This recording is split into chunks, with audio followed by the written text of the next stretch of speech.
growth requires more than capital. Why do we call it the cheat code? Nobody said growth had to be fair. Revenue solves everything. Welcome to the cheat code. What was our fastest path to revenue? We tend to like to do things the hard way. What's the cheat code? It's giving yourself an unfair advantage over the others. What is it that really works, and how are we going to grow these organizations? That's our cheat code. Hey guys, thanks again for joining us. We are very much in the early stages of the Cheat Code podcast, and of course I had to bring back one of my favorite guests. I think Craig Rosenberg has joined me on every podcast I've ever put out there, so why break that trend at this point? But in thinking back about how I want to intro Craig, I don't want to do the whole "this man needs no introduction," but for a lot of you, of course, he probably doesn't. Serial entrepreneur, whether you're talking about TipIt, Focus.com, TOPO, which is probably the most top of mind for most folks out there, and also kind of pivoting into, equally effective in large enterprises. Gartner, which acquired TOPO, and now literally building the playbook for early stage growth over at Scale Ventures. So I wanted to have Craig on because, and it was relevant because I just got off a call this morning. I don't think I've ever had a bad intro from Craig, which is really strange. And equally as strange, everyone feels like Craig is their best friend when you talk to them. He's got this interesting quality to make people feel important and also provide relevant connections. So all topics that jive well with what we're trying to uncover on the cheat code. So without further ramblings from me, Craig, welcome to the podcast, man. Bro, this is awesome. By the way, those glasses are awesome. Yeah, well, I'm struggling. I don't know where to wear or not. Could it also be that you guys are my good friends? Good job. You're my friends. No, that could have an influence on it as well. Yeah, I appreciate that. I do, it is interesting on the connecting people thing. That has been, generally speaking, something I've been, that I think is really important in finding relevant folks. So I'm glad. Yeah, but you know how bad most intros are, right? Especially blind introductions, and to the point where, when an email comes across, a lot of times your stomach just sinks in terms of, okay, great, now I've got to follow up with this person. But, to your credit, like every single person that you've ever connected me with, there's been either some value I could provide or certainly some value that I realized from it. So that in and of itself is a good little way to stand out in certainly today's environment. Well, I guess I had to get on a show with you, Justin, to get Craig to be on my show, because when I reached out to him to be on Love Selling, Hate Sales, I got the stiff arm. So, this is... What? Now he's going to blame an assistant. No, it was... the line you used was, you're a company man at Gartner, they don't let me do stuff like that, type of thing. So either you were just giving me some company line BS, or you really just don't like me that much, which either one is just fine. But here we are.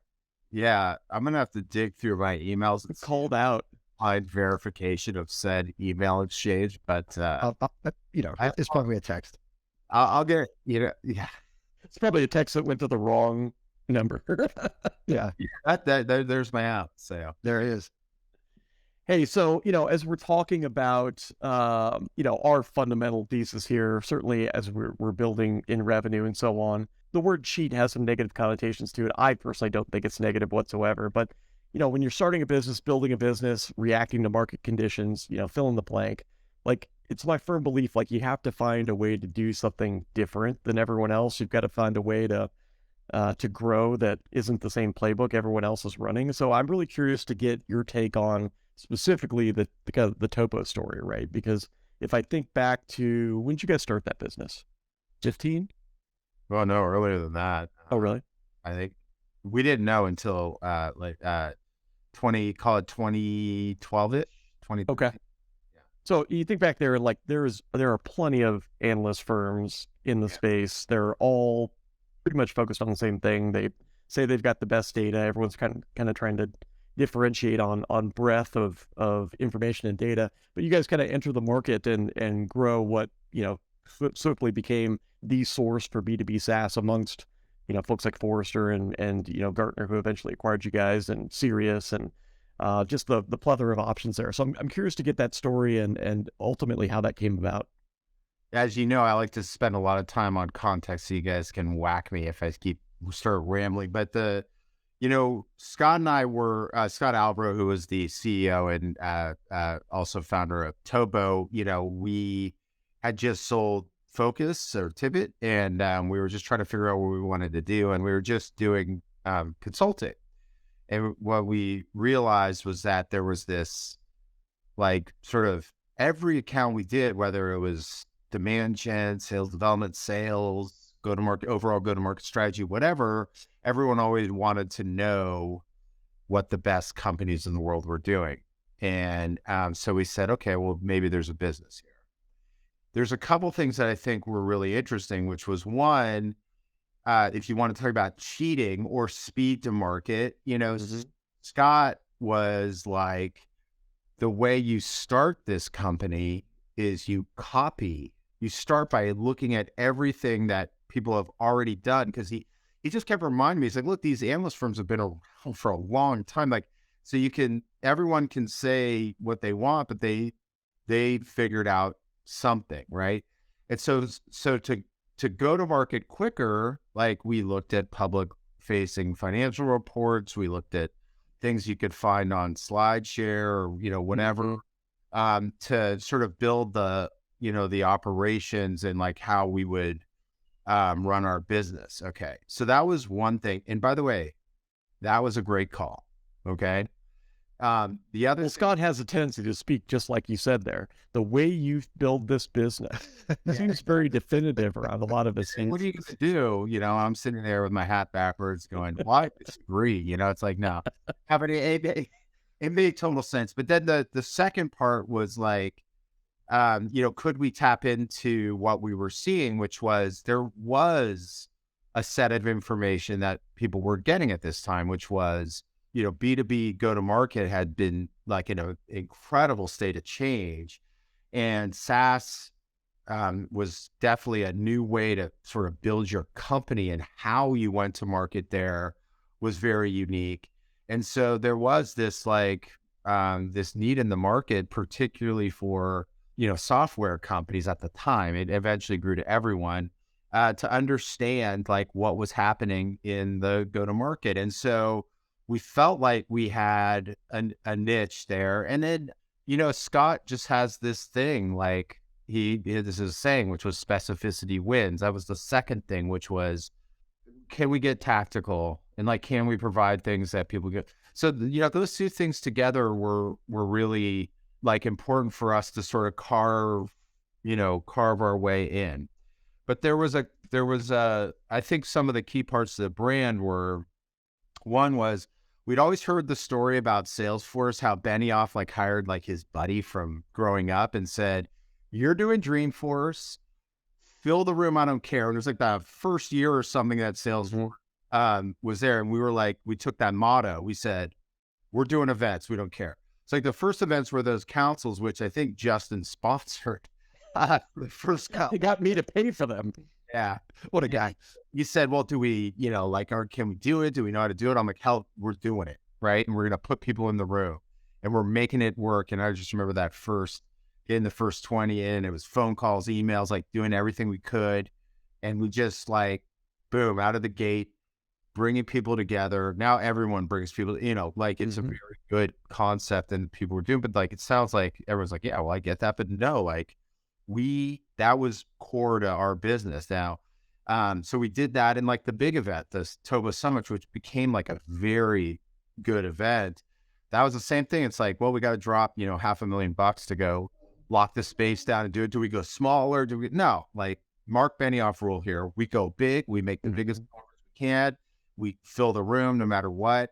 And so, that was really key. The other thing was like, well, let me interrupt you there for a second, because I think that's so important. Like, events for a lot of people are just kind of this box check, right? Like whether it's a user conference or, even if you're on the sponsorship side, like, oh, we got to throw a booth in there. But like, you guys were at the Rosewood, right? Like, yeah. Right out. I mean, like there was no like, hey, we're going to do the Courtyard Marriott, in Foster City type of deal. Like, it was like, we're going to do this at the highest level possible. We're going to, get a large space, and then we're going to fill the room, rather than kind of this, hey, let's phone it in for a couple years, figure out if this actually catches on, which that type of thinking prevents things from catching on, right? Like when you throw something crappy out there, like no surprise, it doesn't work really well. Well, and I will say too that those events, like I attended a couple of those council events, right? At the time I was a sales rep. And I remember being there. It was an ABM event, and you had an analyst up there talking about, what other people are doing, back to what you're talking about. But those 20 people from that room to this day will still take a call from me. Like that's how intimate it was and trusted it was, which is a differentiator on its own. To Justin's point about, yeah, let's do an event. We'll throw a booth somewhere. This was different by design. Yeah, for sure. But Justin, I think that's important. I think you're right. I was going to say, I'll make the comment I was going to make, which was Scott was maniacal about the brand. So he would never do, like, he was like, no, it's at the Rosewood, right? Mm-hmm. I remember it was like, they didn't know who we were. I mean, literally I had to call the event guy like 500 times and drive up there and give him money, like to just get in there. We were committed to it. Like, by the way, on this sort of event strategy, if you really are category breaking or creating, then this should be natural. Like, look at Pulse and Gainsight, right? I mean, like that's a huge. I mean, that brand is almost bigger than the Gainsight brand. Like people kind of know them for that conference. Yeah. And I'm running into all these startups here that are doing amazing stuff in terms of either disrupting disruptors or creating new categories. It's like, well, that lends. I mean, if you truly understand your buyer and what they want, then you should be able to fill a room at the Rosewood, and then you should fill a room at Pier 29. Is that something like that? And then you guys had that other space. What was that? Is it the Battery? Oh, top floor of the Battery. Yeah, that's just a great location. That was a great location. Man. I remember going up there, and they're like, "Yeah, well, here's the hot tub, here's the deck, and all this stuff." It was like, "Okay, we got this," And it was we put about. Our first year, we put, I think, 50 C-level execs in the room. The next year, 70. We just had to stop. I mean, like, it was kind of it. Mm-hmm. So anyway, but yeah, that was the event. The event strategy was key. And then the other thing was, I think it goes hand in hand with some, and I think startups can learn from this, which was, research business it's a hit-driven business. And so, like, we had to explain that. So, like, if you take, like you have to find, so if you take the Waterfall or whatever, those are like, sure. Those are big hits, and they catch on and they catch fire. I see. And so, like, our initial hit was one that'd been around for a long time, but nobody had created sort of a research sort of formal word around it, which was a sales development, right? Like that was huge. And then account-based, that was great. And towards the end, we started working on RevOps, and Gartner actually does great work on RevOps stuff as well. And so, like, it was, we were always trying to find the hit, because you wanted, like, could you create the theme? Yeah. But you want to create the theme around, obviously, where the market's going. I guess that's... you got to use the language that other people are using. And I do think that, from a nimble standpoint, right? Like, to me, it's almost like the university example. Like, why can't universities teach digital marketing? Because it happens way too quickly, right? Like, what is account-based? Suddenly that's a thing. Like, you have to be able to teach that in a relevant time frame and a window. And that's just really difficult to do as a large organization. And I think what you guys did is capitalize on that proximity from within the clients that you were, getting access to, initially on a consulting basis, right? Like, what are they concerned about? What are they seeing? What are these trends? And then to your point earlier, like, how can we bring the tactical elements into that? And that's where it gets really difficult to teach from, the 10,000 pound gorilla or the 30,000 foot angle, which is like, what are people actually doing that's working? Which, to your point, like, that's all people care about at the end of the day. Like, how is Snowflake doing sales development right now? Totally. And then the other thing I think that people can learn from us, and that's broadly applicable, was when we started the company, we said, we're not taking a pay cut. We used to say we're not eating top ramen, right? And we had monthly numbers, and we hit those numbers. And what that did was it put an all hands on deck perspective on closing business. we literally never had to sacrifice once. We only gave ourselves slight raises, of course, but like we were able to afford to buy because we were on a monthly cadence, and we said, no, our first month number is X, and we're going to hit it. To get there, we had this really actionable policy, which was we believe fundamentally that we had to get out there and talk to people. And so we had a 10 meeting per week quota that literally, I think, ended in 2017. Like, we were doing it for the longest time, and we held ourselves to it. So it's like founders, and we would sit there on Monday and go through, who did you meet with? That exercise was huge. There's a couple learnings from it. Number one is, I mean, we were veterans. It wasn't like we were some, bright-eyed. Sure. You weren't just cold calling a bunch of people. Yeah. But at the same time, we knew that the meeting rarely turns to business. It's the meeting to the meeting. So it's like, you have to meet people and be okay that there's no next step after, and not go, well, these meetings aren't working. Because what we found was always like 2 months down the line, someone was like, hey, you know what? You're trying to do this. You should talk to Craig and Scott. The benefits were made. And so we did alter so initially we were like really stringent about the personas, right? Because we were in the go-to-market. So we only want to be go-to. Then we realized, no, man, like if they're the type of company that we care about and they're some level of power, you take the meeting. Take the meeting. It was incredible. Like the director of engineering it's like an open source company, made one of our best referrals, right? Because a founder had come to him and asked them these questions. We did 10 meetings a week, and it was like in the ICP, the accounts mattered more necessarily than the people. I mean, we didn't want to meet, too low. So it was like VCs, tech ICP. We tested other stuff, but we had to do 10 meetings a week. We held each other accountable to it, and we talked about our learnings. You think about that, like out of the gate, how hard that is to just get for anybody 2 years into their business. But that emphasis on engagement, I think that was part of the win, and it allowed us to, go drive business out of the gate. I was just talking to someone, we were going through sort of metrics, like in the early sort of go-to-market fit stage. And we're talking about, well, do you look at, pipeline coverage? Sure, they may not have it, but like, can they just get meetings? Yep. It's worth looking at, right?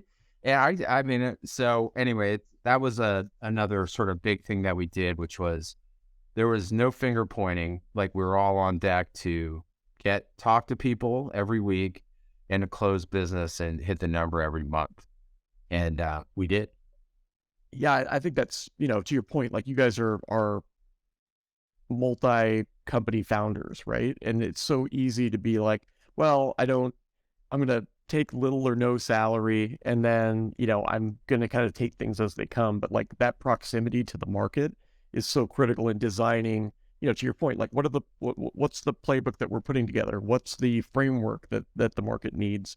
But probably the most impactful for me is like saying yes. And I'm a firm believer in that. Like a lot of times I'll get a ping, like maybe Kristen, who's on our PR team, like, why are you doing this podcast in like the travel space? Like, well, because like the companies that listen to this are the types of companies that I want to be in front of, right?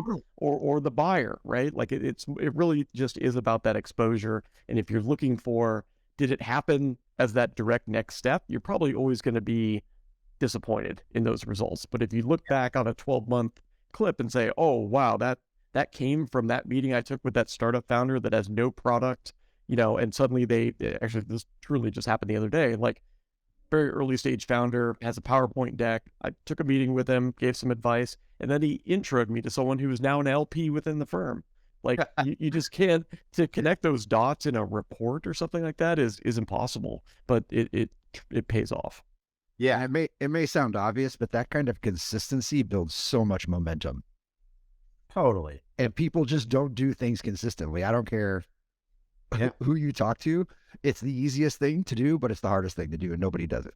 I 1,000,000% agree that but you do have to choose the disciplines that you want to manage everyone to in the company. But I do think it's fair to say we're all going to talk to, even if it's 4 people a week, just some cadence of that. And if people have questioned me on that, like, well, I'm a tech founder. I'm like, okay, first of all, I've seen founders go to a conference, not sit in the back, and go up and say hi, meet me after I got off the stage, and ask me if there's anybody. Like, they are aggressively, they go to a conference and they're trying to meet everyone they can. They're walking up and shaking hands and doing those things, and like following up after, and like, thank you for this. If there's any, like, they are out there trying to effectuate engagement, and it's doable in any market, any type, any software type. And I think it's a good policy to follow.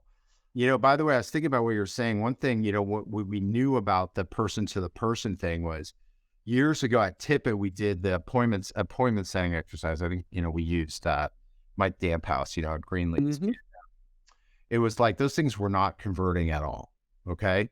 But we kept going because what we found was 10 months later, those turned into opportunities. It was crazy. And so like, we're like, okay, like we just learned this patience. It was because we're sitting there knocking on someone's door, telling them about something that takes time. You guys are the experts at nurture, right? This was essentially the use case for that. Right.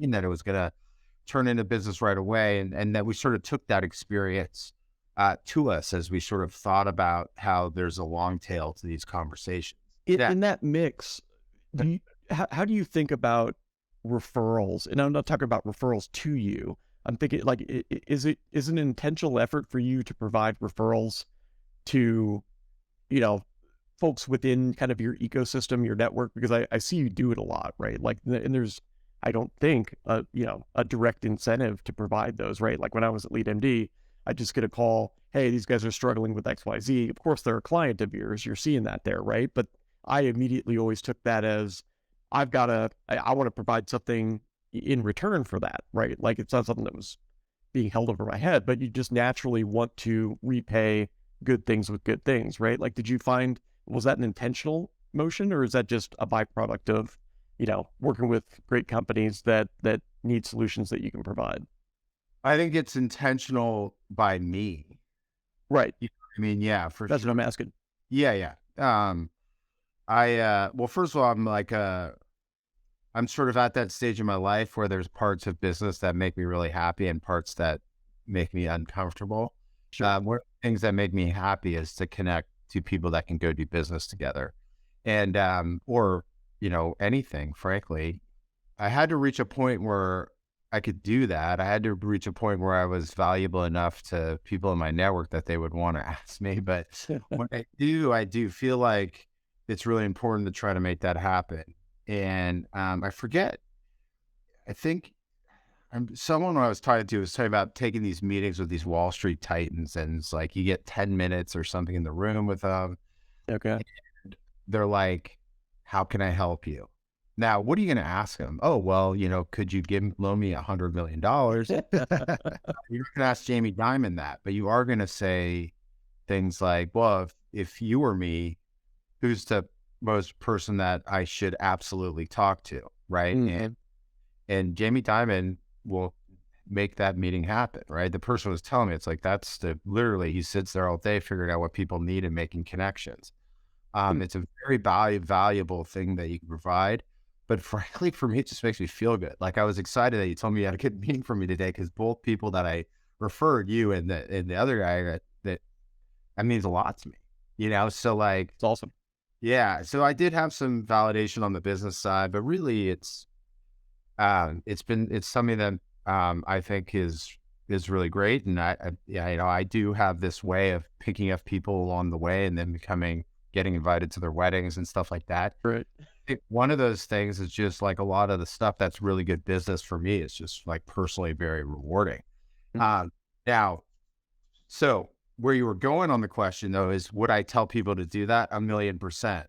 Yep. That is like been like key to a lot of stuff personally on my side, but it's what I see the best people doing. That's why I brought up that Wall Street day. It's like, you're in, you want to make those connections, right? I watch the VCs now. I'm in the firm. These guys, they're looking to make connections, right? Mm-hmm. And to do this, it's the right thing to do from a business perspective. The uncomfortable ones you brought out are the really annoying ones. Remember when LinkedIn was first sort of trying to help people use LinkedIn message, it was like, or you had this thing where it's like you could ask for a referral to someone. Yeah. That led to transactional referral. Yeah. That was bad.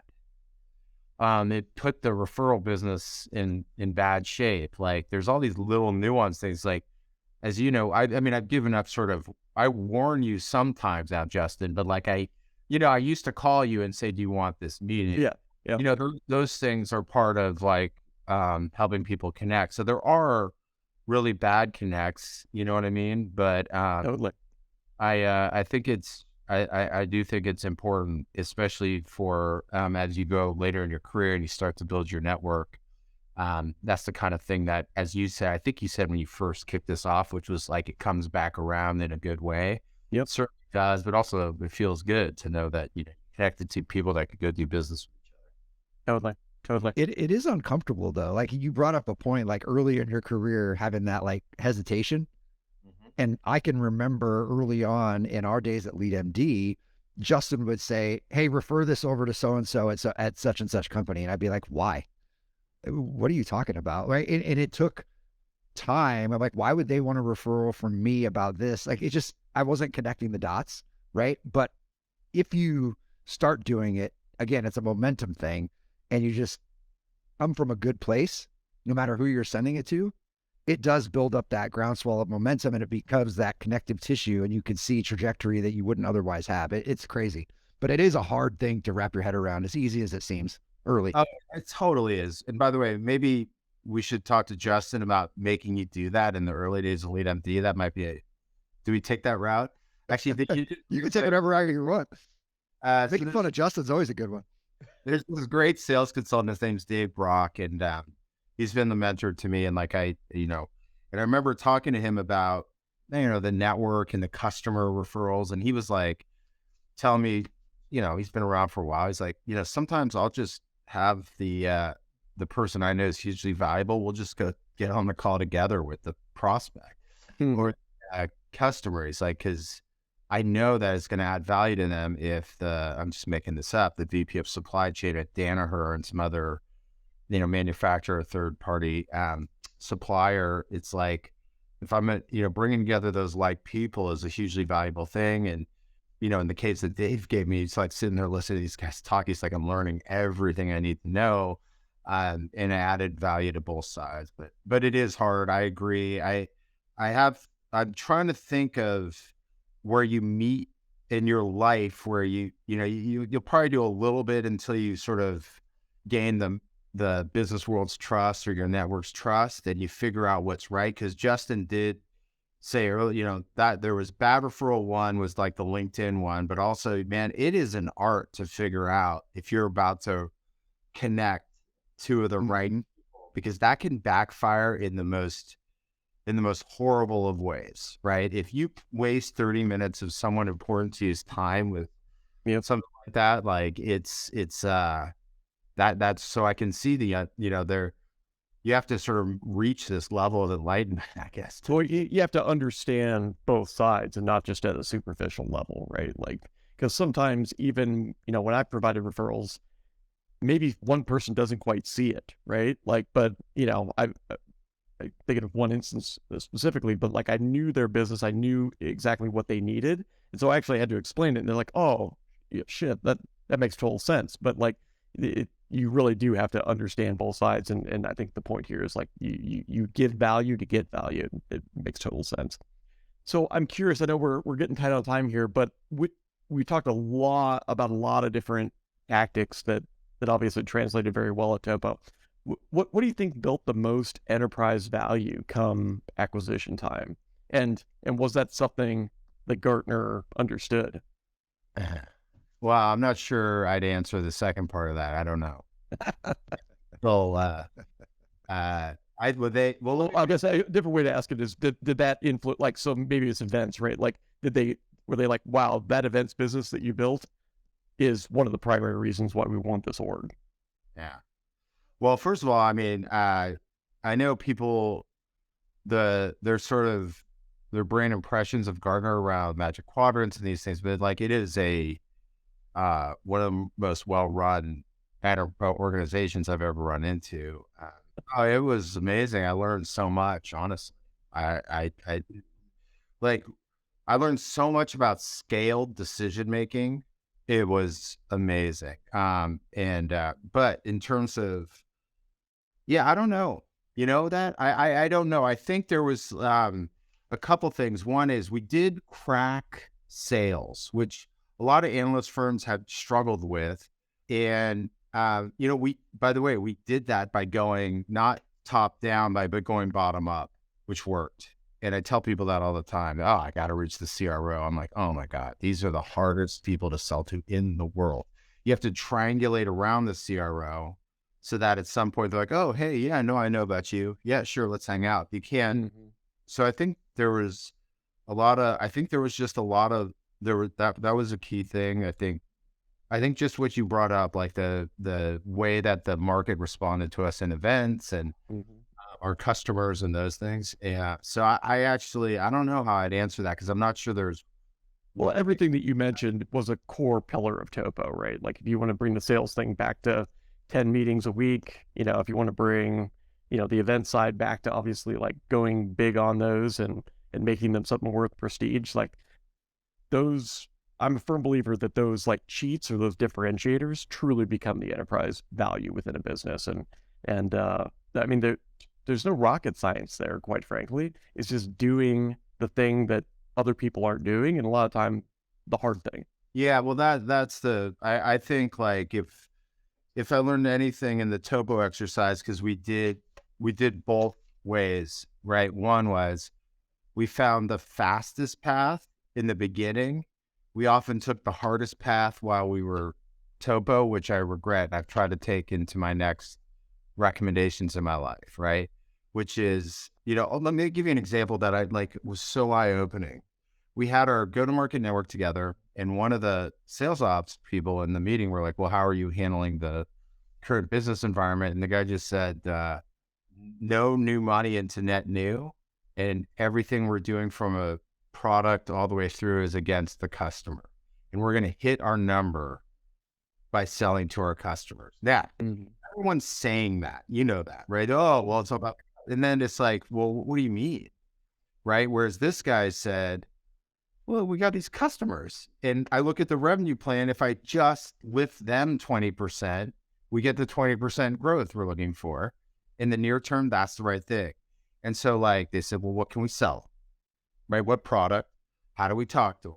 All the things you do when you start a business, they did against, expansion. People that they had already sold to.